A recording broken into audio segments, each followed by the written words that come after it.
that is the loudest audience on PlayStation, but they also only equate for about maybe 15 to 10 to 15% of the actual populace that supposedly play PlayStation. Mhm. PlayStation is the cool system. It is the system that has been in first place for many, many years. I mean, some people would say that they came back in PlayStation 3. When you look to that era, the 360 dominated. The only reason why PlayStation 3 outsold the 360 is because they sold that console longer than Xbox sold the 360. But when you consider the base for the PlayStation 4 Pro, 5, and Pro, right? Mhm. That's the casual audience. They're just gamers. So when you say the PlayStation gamer, that's what they are. And there's absolutely nothing wrong with that. They just want to play good games. And now these are gamers. A lot of them are, of course, a lot younger than I am. I'm definitely the oldest guy here. There's no doubt about that. But there are people that moved from Xbox One because of the bad marketing and the 2013 disaster, Mhm. moved to PS4 because it was $100 cheaper and money talks, as they say, right?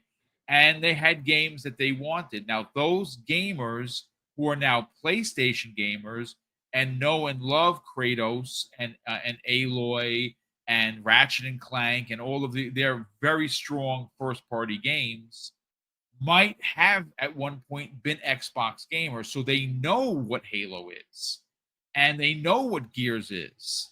And they're now getting an opportunity to not have to buy another console or invest in PC and play where they have invested. And I think ultimately that's good for the gamer, which is on PlayStation, and that's fine. And it's good for Microsoft because now they are making money in a place where they never sold their wares. And as you said, if you just look back for the last couple of months since some of their bigger titles have launched on there, Indiana Jones and Oblivion remake and Mhm. more specifically Forza Horizon 5, those games are doing gangbuster numbers on PlayStation. As a matter of fact, the last Yeah, couple Sea of of Thieves that months. launched as well, and that was a part of Yes, the original yes. 4.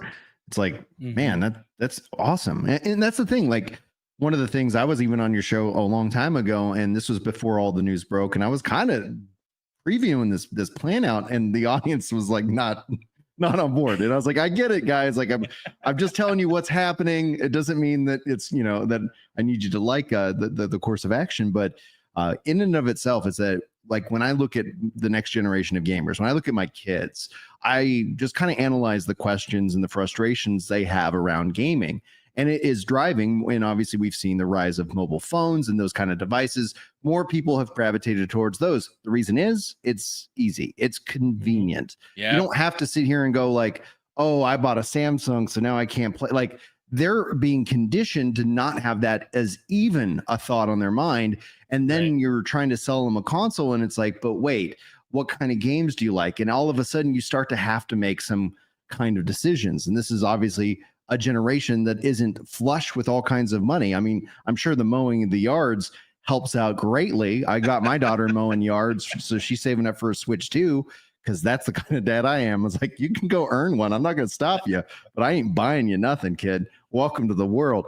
That all being said, is that, like, this conditioning of like, wait, and she asked me this, why can't my Switch play Power World?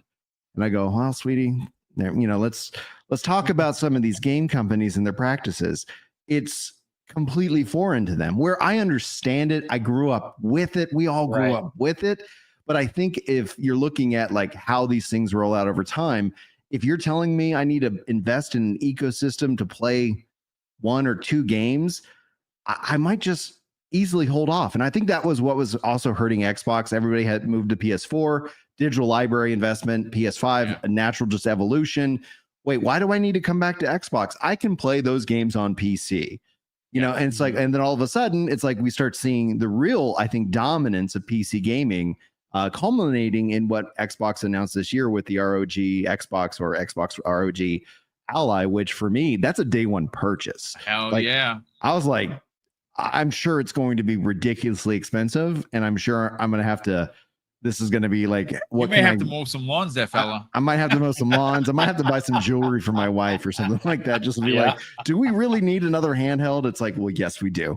But I want to toss to Chrono because we talked a lot about this here. What's your thoughts? What's your vibe with everything that's kind of been going on this past week? I mean, other than the negative news hit kind of hard, right? Like it was very It sucked, frustrating yeah. to hear. Yeah, you know, so it's like I had put up a video just being frustrated with the state of Xbox and the constant like they announce stuff way too early and then they disappoint us, right? And so if we can get past that, if you know the shakeup and the management being let go and whatever restructuring is going on over there, if we can just get back to like decent, you know, announcements and releases actually being followed through, I think that would be great. I really want to see Halo rebound. I really want to see, you know, Gears succeed, and you know, Can I Halo want to see. rebound if it only does arena? Like that's the thing that I would like to Well, hear your thoughts on. I think with these, you know, you were talking about it earlier, like having like some kind of, you know, hub to just jump into everything Halo, and I think that's necessary. I just wish all of these, especially Microsoft, as many studios as they own, but like the Call of Duty side, especially, I liked that Halo is like decoupled. You know, the multiplayer is a separate thing. You Mhm. can just download it, or you can have just the campaign. And I think that really needs to be the play going forward, especially if you're trying to compete against platforms like Fortnite or Roblox. You're not going to pull anybody away from that if you have this tightly coupled annual release, or you know, even cyclical release every few years. You've got to have a platform that keeps people coming back. And I think if Halo can manage to do like just a consistent multiplayer like rotation, Mhm. where they've got new weapons coming down the pipe, new things every season, I think that keeps people engaged.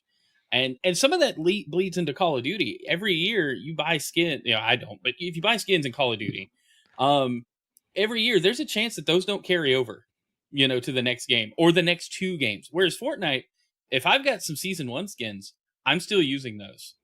You know, like I can still load those up into the current version of the game. And I think that's what a lot of like younger and then like newly adult gamers are going to be expecting, because like you said earlier, they don't understand like the isolated platform approach.